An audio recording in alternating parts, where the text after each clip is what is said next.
ಮಲ್ಲಿಕಾರ್ಜುನ್ ಖರ್ಗೆ ಅವರು ಪ್ರಧಾನಮಂತ್ರಿ ಅವರಿಗೆ ಹೇಳಿರುವಂಥ ವಿಚಾರಕ್ಕೆ ಸಂಬಂಧಪಟ್ಟಂಗೆ ಪ್ರತಿಭಟನೆ ಮಾಡ್ತಾರೆ, ದೊಡ್ಡ ಮಟ್ಟದಲ್ಲಿ ಪ್ರತಿಭಟನೆ ಮಾಡ್ತಿದ್ದಾರೆ.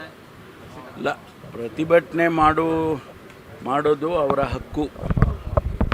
ಯಾರು ಪ್ರತಿಭಟನೆ ಮಾಡ್ತಾರೆ ಅದಕ್ಕೆ ಸಂವಿಧಾನದಲ್ಲಿ ಸಂವಿಧಾನಾತ್ಮಕವಾಗಿ ಪ್ರತಿಭಟನೆ ಮಾಡೋದಕ್ಕೆ ಅವಕಾಶ ಮಾಡಿಕೊಟ್ಟಿದ್ದಾರೆ.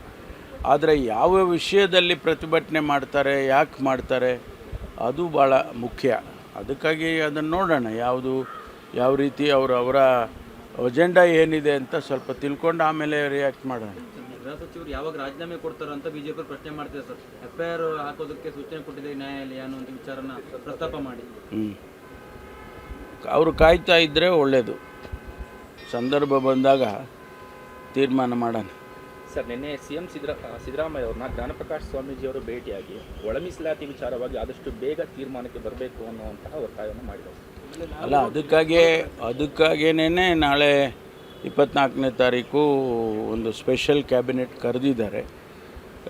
ಎಲ್ಲ ರೀತಿಯ ಚರ್ಚೆಗಳನ್ನು ಕೂಡ ಮಾಡಿ ಒಂದು ಅಂತಿಮ ತೀರ್ಮಾನಕ್ಕೆ ಬರುವ ಎಲ್ಲ ಸಾಧ್ಯತೆಗಳು ಕೂಡ ಇದೆ ಅಂತ ನನಗನ್ನಿಸುತ್ತೆ. ಯಾಕೆಂದರೆ ನಮಗೆ ಈಗಾಗಲೇ 56,000 ಹುದ್ದೆಗಳಿಗೂ ತುಂಬಬೇಕು ಅನ್ನೋದನ್ನು ಅವರು ಬಡ್ಜೆಟ್ನಲ್ಲೇ ನಮೂದಿಸಿದ್ದಾರೆ. ಅದನ್ನು ಒಂದು ಕಡೆ ಮಾಡಲೇಬೇಕಾದಂಥ ಅನಿವಾರ್ಯತೆ ಇದೆ. ಆದಷ್ಟು ಬೇಗ ಈ ರಾಜ್ಯದ ಯುವಕರು ಅಪೇಕ್ಷೆ ಏನಿದೆ ಅಂತೇಳಿದರೆ ಅವರಿಗೆ ಸರ್ಕಾರದ ನೌಕರಿ ಸಿಗಬೇಕಲ್ಲ, ಆದಷ್ಟು ಬೇಗ ಮಾಡಿದರೆ ಒಳ್ಳೆಯದು ಅಂತೇಳಿ ಅವರ ಅಪೇಕ್ಷೆ ಇದೆ. ನಾವು ಕೂಡ ಅದೇ ದಾರಿಯಲ್ಲಿ ತೀರ್ಮಾನ ಬೇಗ ಆದರೆ ಎಲ್ಲ ನೋಟಿಫಿಕೇಷನ್ಸ್ ಮಾಡಿ ಬೇಗ ಎಲ್ಲ ಇಲಾಖೆಗಳಲ್ಲೂ ರಿಕ್ರೂಟ್ಮೆಂಟ್ ಮಾಡೋದಕ್ಕೆ ಕ್ರಮ ತಗೊಳ್ತೀವಿ. ಸರ್, ಈಗ ನಾಗಮೋಹನ್ ದಾಸ್ ಅವರ ವರದಿಯನ್ನು ತಿರಸ್ಕಾರ ಮಾಡಬೇಕು ಅನ್ನೋ ಒತ್ತಾಯ ಕೇಳಿ ಬರ್ತಾ ಇದೆ. ಯಾಕಂದರೆ ಉಪಜಾತಿಗಳಲ್ಲಿ ಎರಡೂ ಕಡೆ ಜಾತಿಗಳನ್ನು ಬೇರೆ ಸೇರಿಸಲಾಗಿದೆ, ಅವೈಜ್ಞಾನಿಕ ಆಗಿದೆ. ಒಂದು ಕಡೆ 17% ಮೀಸಲಾತಿಯನ್ನು ವಿಚಾರ ಇಟ್ಕೊಂಡು ಮಾಡಿರುವಂಥ ವರದಿ ಸುಪ್ರೀಂ ಕೋರ್ಟ್ ಇರುವಾಗ 15%, 52% ನೀಡಬಾರ್ದು ಅಂತ. ಇಲ್ಲ, ಅದೆಲ್ಲವನ್ನು ಕೂಡ ಭಾಳ ಜನ ಪರ ವಿರುದ್ಧ ಎಕ್ಸ್ಪ್ರೆಸ್ ಮಾಡಿದ್ದಾರೆ.